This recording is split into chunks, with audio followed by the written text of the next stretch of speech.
ఆంధ్రప్రదేశ్లో ఈ ఏడాది జరగబోయే ఎన్నికలు ముగ్గురు నేతల రాజకీయ జీవితాలకు కీలకంగా మారనున్నాయి. ఒక ఎన్నిక ముగ్గురి రాజకీయ జీవితాన్ని మలుపు తిప్పిపోతోంది. ఈ ఎన్నికల్లో కాస్త అటు ఇటు అయితే ఈ ముగ్గురు రాజకీయంగా ఫెడ్ అవుతూ కాక తప్పదు. వీళ్లను క్యాడర్తో పాటు నేతలు కూడా ఇక నమ్మే పరిస్థితి ఉండదు. అందుకే ఈ ఎన్నిక గెలుపోటములు ఈ ముగ్గురు రాజకీయ భవిష్యత్తును నిర్ణయించనున్నాయనడంలో ఎలాంటి సందేహం లేదు. అందుకే ఈ ఎన్నికల్లో గెలవడం కోసం లేదా తమ బలం ఇంత అని చెప్పుకోవడం కోసం ఈ ముగ్గురు ప్రయత్నిస్తున్నారు.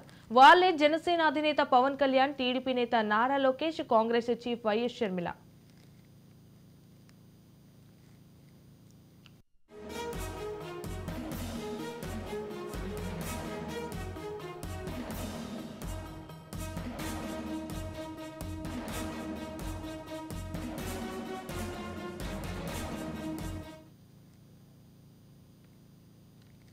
చంద్రబాబు సీనియర్ మోస్ట్ నాయకుడు. ఆయనకు గెలుపోటములతో సంబంధం లేదు. ఆయన పార్టీ ఎన్నికల్లో ఓడినా గెలిచినా ఆయనకంటూ వ్యక్తిగతంగా జరిగే నష్టం పెద్దగా ఉండదు. ఇప్పటికీ 7 పదవులు దాటిన చంద్రబాబు ఇదే చివరి ఎన్నికలు అని చెబుతున్నప్పటికీ ఫలితాలు ఎలా వచ్చినా ఆయనకు వచ్చిన ఇబ్బందులేమీ ఉండవు. ఇక ప్రస్తుత ముఖ్యమంత్రి వైఎస్ జగన్ ఒకసారి అధికారాన్ని రుచి చూశారు. అలా ఇలా కాదు, ఏకంగా 151 స్థానాలను సాధించి తిరుగులేని నేతగా ఆవిర్భవించారు. ఆయన కూడా ఈ ఎన్నికల్లో గెలిచినా ఓడినా రాజకీయంగా పెద్ద నష్టమేమీ ఉండదు. యువకుడే కావడంతో మరొకసారి పార్టీ గెలుస్తుందన్న నమ్మకం ఆయన పార్టీలోని నేతలకు, క్యాడర్కు ఉంటుంది. అందుకే ఈ ఇద్దరు నేతలకు గెలుపోటములతో సంబంధం లేకుండా ఎన్నికలకు వెళ్లొచ్చు.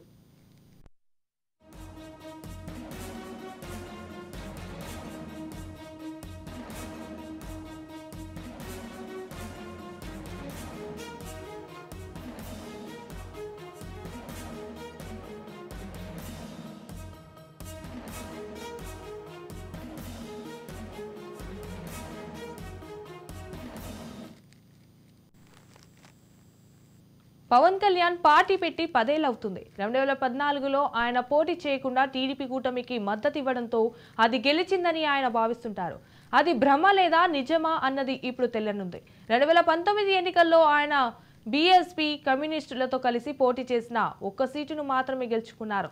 ఆయన పోటీ చేసిన 2 చోట్ల ఓటమి పాలయ్యారు. దీంతో రెండుసారి 2024లో టీడీపీతో కలిసి ఎన్నికల బరిలోకి దిగుతున్నారు. ఇప్పుడు అధికారంలోకి వస్తే ఓకే, కానీ అది జరగకుంటే మాత్రం ప్యాకప్ అని అనాల్సిందే. ఎందుకంటే పవన్ ను అభిమానులు సొంత సామాజిక వర్గము నమ్మడం లేదని అనుకోవాల్సి ఉంటుంది. అందుకే పవన్ కు ఈ ఎన్నిక కీలకమని స్పష్టంగా చెప్పొచ్చు. దీనికి సంబంధించిన పూర్తి సమాచారాన్ని మా పశ్చిమ గోదావరి జిల్లా ప్రతినిధి మురళి అందిస్తారు. 2014 ఎలక్షన్స్లో అయితే అటు బీజేపీకి అలాగే టీడీపీకి మద్దతు ఇచ్చిన జనసేన అధినేత 2019 ఎలక్షన్లో అయితే అటు బీఎస్పీతోనూ అలాగే వామపక్షాలతో కలిసి పోటీ చేసిన జనసేన అధినేత అయితే అటు భీమవరంలో స్వల్ప మెజార్టీతో ఓడిపోయిన పరిస్థితి అయితే ఉంది. అటు గాజువాకలోను భీమవరంలో కూడా 2 చోట్ల కూడా స్వల్ప మెజారిటీతో ఓడిపోయిన పరిస్థితులు అయితే ఉన్నాయి.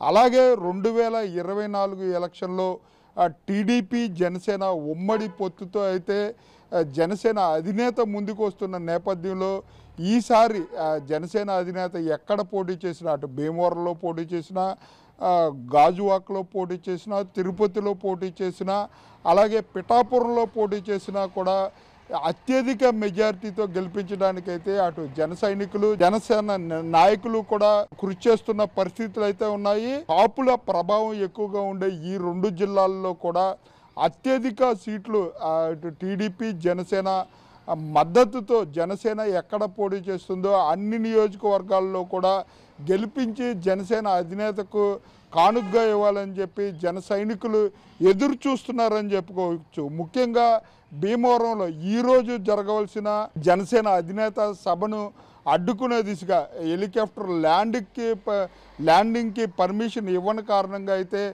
జనసేన నేతలు, జన సైనికులు కూడా రగిలిపోతున్నారని చెప్పుకోవచ్చు. అధికార పార్టీ చేసే కార్యక్రమాలకు ఏ పర్మిషన్లు లేకుండా అధికారులు అనుమతులు ఇస్తారు. జనసేన అధినేత వచ్చే కార్యక్రమానికి R&B అధికారులు పర్మిషన్ ఇవ్వకుండా ఉండటాన్ని కూడా జన సైనికులు ఆగ్రహవేశాలతో ఉన్నారని చెప్పుకోవచ్చు.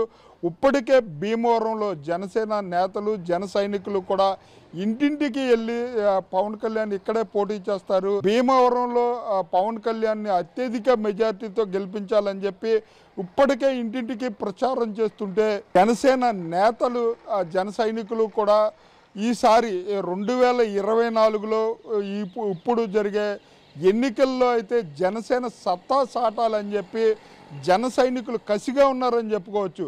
టీడీపీతో జనసేన కలిసి ఎక్కడైతే జనసేన నాయకులు పోటీ చేస్తారో అన్ని నియోజకవర్గాల్లో అత్యధిక ఓట్ల మెజార్టీతో గెలిపించాలని చెప్పి జన సైనికులు జనసేన నాయకులు కూడా అహర్నిశలు కృషి చేయడానికి సిద్ధంగా ఉన్నారని చెప్పుకోవచ్చు.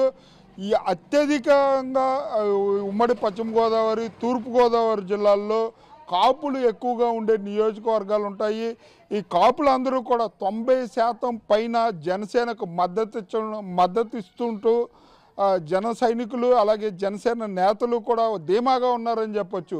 ఈసారి 2024 ఎలక్షన్లో జనసేన అధినేత ఎక్కడ పోటీ చేసినా కూడా అత్యధిక భారీ మెజార్టీతో గెలిపించి అసెంబ్లీకి పంపించాలి. ఆంధ్రప్రదేశ్ రాష్ట్రంలో ఉన్న సమస్యల అన్నిటిపైన కూడా జనసేన అధినేత పోరాడే విధంగా అసెంబ్లీకి పంపిస్తామని చెప్పి జన సైనికులు శబ్దాలు చేసే పరిస్థితులు అయితే పశ్చిమ గోదావరి జిల్లాలో ఉన్నాయని చెప్పుకోవచ్చు. కెమెరా పర్సన్ రమణతో మురళీ, రాజ్ న్యూస్, పశ్చిమ గోదావరి జిల్లా నుంచి. మరోవైపు తెలుగుదేశం యువనేత చంద్రబాబు తనయుడు నారా లోకేష్ 2014కు ముందు ఆయన పార్టీ బ్యాక్ ఆఫీస్లో పనిచేశారు. ప్రత్యక్ష రాజకీయాల్లోకి రాలేదు. 2014లో పోటీ చేయకుండానే మంత్రి అయ్యారు. ఎమ్మెల్సీగా మారి మంత్రి అయిన లోకేష్ 2019 ఎన్నికల్లో మంగళగిరి నుంచి పోటీ చేసి ఓటమి పాలయ్యారు. దీంతో ఆయన ఈసారి ఎమ్మెల్యేగా గెలవడమే కాదు, నాయకత్వానికి కూడా ఈ ఎన్నిక పరీక్ష. ఎందుకంటే ఆయన యువగలం పేరుతో ఏడాదికి పైగా పాదయాత్ర చేశారు. గతంలో పాదయాత్రలు చేసిన వైఎస్ఆర్, చంద్రబాబు, జగన్లు తమ పార్టీలను అధికారంలోకి తీసుకువస్తే ఈయన పాదయాత్ర అధికారంలోకి తేలికపోయిందన్న అపవాదును ఎదుర్కొనాల్సి ఉంటుంది.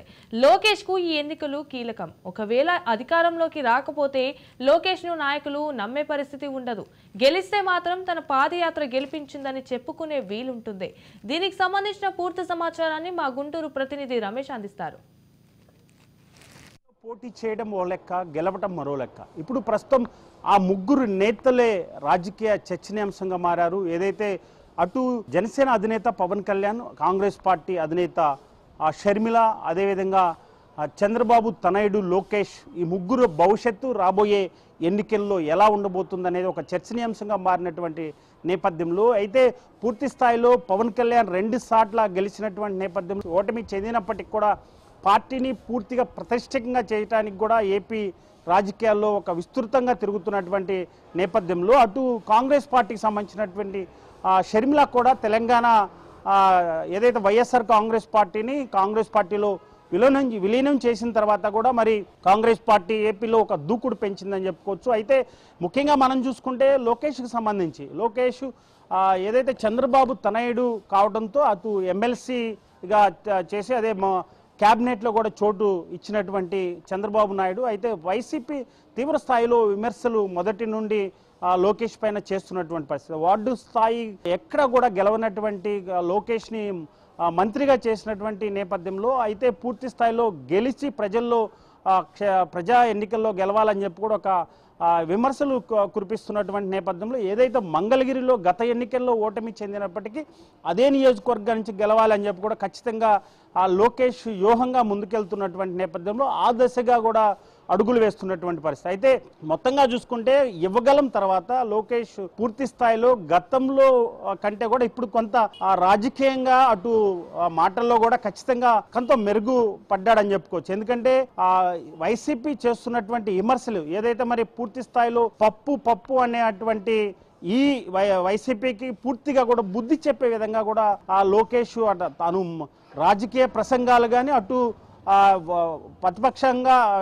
వ్యవహరిస్తున్నటువంటి తీరు కూడా పూర్తిగా మనం అన్ని ఈ మధ్య కాలంలో చూస్తూ ఉన్నాం. అయితే ఈ ఎన్నికలలో ఖచ్చితంగా మంగళగిరి నుంచి పోటీ చేసి మరోసారి గెలవాలి, అదేవిధంగా ఎక్కడైతే మనం పోగొట్టుకున్నామో అక్కడే సంపాదించుకోవాలనే ఒక ధోరణితో ముందుకెళ్తున్నటువంటి పరిస్థితి కనపడుతుంది. రాబోయే ఎన్నికల్లో మరి ఏ విధంగా ఉంటుందనేది కూడా ప్రజల్లో ఒక చర్చనీయాంశంగా మారుతున్నటువంటి పరిస్థితి. ఏది ఏమైనా లోకేష్కు సంబంధించి మంగళగిరి నియోజకవర్గానికి సంబంధించి ఇప్పటికే ఆర్కే రాజీనామా చేసినటువంటి తర్వాత వైసీపీ వ్యూహాత్మకంగా ఏదైతే సామాజిక గంజి చిరంజీవికి ఇప్పుడు అక్కడి నుంచి ప్రాతినిధ్యం వహిస్తున్నటువంటి నేపథ్యంలో అటు గంజి చిరంజీవికి లోకేష్ మధ్య రాబోయే రోజుల్లో మంగళగిరి పోటీ ఎన్నికలు జరగబోతున్నటువంటి నేపథ్యంలో గెలిపే ధ్యేయంగా పనిచేస్తున్నటువంటి లోకేష్ అయితే ఒక మంగళగిరి నియోజకవర్గమే కాకుండా రాష్ట్ర వ్యాప్తంగా కూడా లోకేష్ పర్యటించాల్సి ఉంటున్నటువంటి నేపథ్యంలో ఇప్పటికే చంద్రబాబు 14 ఏళ్లు ముఖ్యమంత్రిగా చేసినటువంటి నేపథ్యంలో పూర్తి స్థాయిలో రాబోయే ఎన్నికల్లో ఒక యువతని ముందుకు తీసుకురావాలని చెప్పి కూడా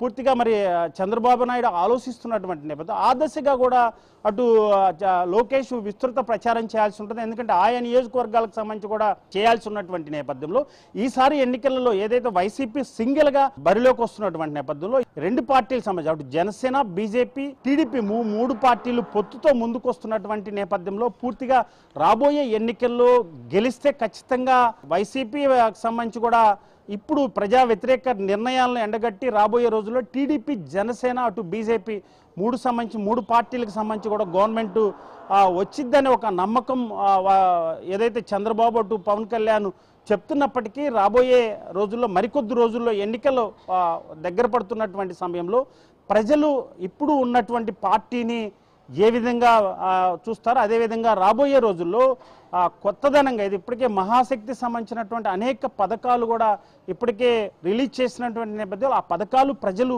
ఎంతవరకు నమ్ముతారు, ఇప్పుడు ప్రభుత్వం అధికార పార్టీకి సంబంధించినటువంటి వైఫల్యాలని ప్రజలు ఎలా ఎండగడతాడు, ఇవే హాట్ టాపిక్గా మనం ఏది ఏమైనా లోకేష్ భవిష్యత్తు ఖచ్చితంగా రాబోయే రోజుల్లో కొంత మెరుగుపడే అవకాశం ఉంది. ఖచ్చితంగా మంగళగిరి నుంచి కూడా గెలిచే అవకాశాలే ఎక్కువగా కనిపిస్తున్నటువంటి నేపథ్యంలో రానున్న రోజుల్లో జనసేన టీడీపీ అటు బీజేపీకి సంబంధించి మూడు పార్టీలకు సంబంధించి ప్రభుత్వం ఏర్పడుతుందనే ఒక ఊహాగానాలు అయితే ప్రజల నుంచి ఖచ్చితంగా వినిపిస్తుందని చెప్పుకోవచ్చు.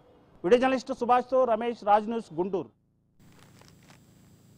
ఇక రాజశేఖర్ రెడ్డి వారసురాలు వైఎస్ షర్మిల ఇప్పటికే తెలంగాణలో విఫలమైన నాయకురాలుగా ముద్రపడ్డారు. వైఎస్ఆర్టీపీ పార్టీ పెట్టి దానిని కాంగ్రెస్ లో విలీనం చేశారు. గతంలో పాదయాత్ర చేసి తన సోదరుడు జగన్ కు మద్దతుగా ప్రచారం చేసి వైసీపీని గెలిపించానని చెప్పుకునే షర్మిలకు ఈ ఎన్నిక కీలకం. ఎందుకంటే ఆమె కాంగ్రెస్ చీఫ్ గా బాధ్యతలు చేపట్టి ఊరూరా తిరుగుతున్నారు. ఏపీలో జగన్ ప్రభుత్వాన్ని దించడమే లక్ష్యంగా పెట్టుకున్నారు. అయితే ఇప్పుడున్న పరిస్థితుల్లో కాంగ్రెస్ అధికారంలోకి వచ్చే అవకాశం లేదు. అయితే కనీసం జగన్ ను ఓడించగలిగినా ఆమె సక్సెస్ అయినట్లే.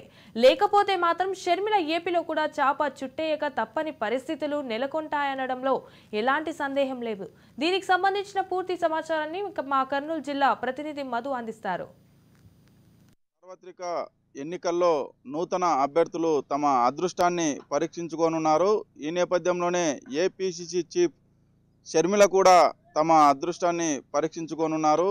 ఏపీలో బాధ్యతలు చేపట్టిన నుంచి 175 నియోజకవర్గాల్లో విస్తృత పర్యటన కూడా చేయడం కూడా జరుగుతుంది. అయితే గతంలో షర్మిల వైఎస్ఆర్సీపీ అధికారంలోకి రానికి ఎంతో కృషి చేసిందని చెప్పవచ్చు. పాదయాత్ర ద్వారా తన అన్నకు సపోర్టుగా పాదయాత్ర కూడా చేయడం కూడా జరిగింది. దీంతో 2019లో అత్యధికంగా మెజార్టీ రావడానికి షర్మిల కూడా కారణం అని చెప్పేసి కూడా రాజకీయ విశ్లేషకులు భావిస్తున్న పరిస్థితి అయితే నెలకొంది. ఆ అనంతరం షర్మిల అనూహ్యంగా తెలంగాణలోకి వెళ్ళడం జరిగింది. అక్కడ తెలంగాణ వైఎస్ఆర్టీపీ పార్టీని నెలకొల్పడం జరిగింది. కొన్ని అనుకోని పరిణామాల వల్ల ఆ పార్టీని తీసుకొని కాంగ్రెస్ పార్టీలో కూడా విలీనం చేయడం కూడా జరిగింది.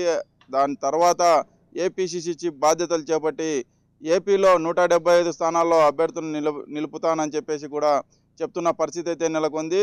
గతంలో కాంగ్రెస్ తెలంగాణ ఏపీని విడగొట్టిన సమయంలో ఏపీలో కాంగ్రెస్ అనేది నామరూపాలు లేకుండా పోయిన పరిస్థితుల్లో కూడా ఆ బాధ్యతను ఏపీసీసీ బాధ్యతలు తీసుకొని కాంగ్రెస్ శ్రేణుల్లో ఒక నూతన ఉత్తేజం కూడా షర్మిల నింపగలిగిందని చెప్పవచ్చు. తన స్వయాన అన్న అయినటువంటి వైఎస్ఆర్సీపీ అధ్యక్షుడు ప్లస్ ముఖ్యమంత్రిని కూడా తమ విమర్శనాస్త్రాలతో బంధిస్తూ ఉంది. ప్రధానంగా ఈ విమర్శలు టీడీపీ చేయాల్సి ఉండగా సొంత చెల్లెలే కాంగ్రెస్ పార్టీలో చేరి వైఎస్ఆర్సీపీని తీవ్రంగా విమర్శిస్తుంటే వైఎస్ఆర్సీపీ శ్రేణుల్లో కూడా చేసేది ఏం లేక విస్మయానికి గురయ్యే పరిస్థితి అయితే కూడా ఉంది. అయితే వైఎస్ షర్మిల ఇప్పుడు గినక కాంగ్రెస్ పార్టీలో కొన్ని సీట్లు సాధించినా విజయం సాధించినట్లే అని చెప్పేసి రాజకీయ విశ్లేషకులు కూడా చెప్తున్న పరిస్థితి అయితే నెలకొంది. అయితే గతంలో కాంగ్రెస్ పార్టీ ఏపీకి ఏం చేసింది, భవిష్యత్తులో ఏం చేస్తుంది అని కూడా షర్మిల క్షుణ్ణంగా ప్రజలకు అర్థమయ్యే విధంగా చెప్తా ఉంది. కాంగ్రెస్ పార్టీ ఏదైతే ఇచ్చిన హామీ ఉందో విభజన హామీలన్నీ నెరవేరుస్తుంది, ప్రత్యేక హోదా కూడా తీసుకొస్తుందని కూడా షర్మిల చెప్తా ఉంది. ఏది ఏమైనప్పటికీ షర్మిల ఈసారి కనుక విజయం సాధిస్తే ఈ తిరుగులేని నేతగా కూడా ఉండే అవకాశం ఉంది. ఇప్పుడు ఎన్నికలు దగ్గరలో ఉన్నా కూడా ఆ పాదయాత్ర అనేది పూర్తిగా చేయలేకపోయినా ఇటు అన్ని నియోజకవర్గాలను పర్యటిస్తూ తమ వాణి వినిపిస్తున్న పరిస్థితి అయితే నెలకొంది. వీడియో జర్నలిస్ట్ శివశంకర్తో మధు, రాజ్ న్యూస్, కర్నూలు జిల్లా.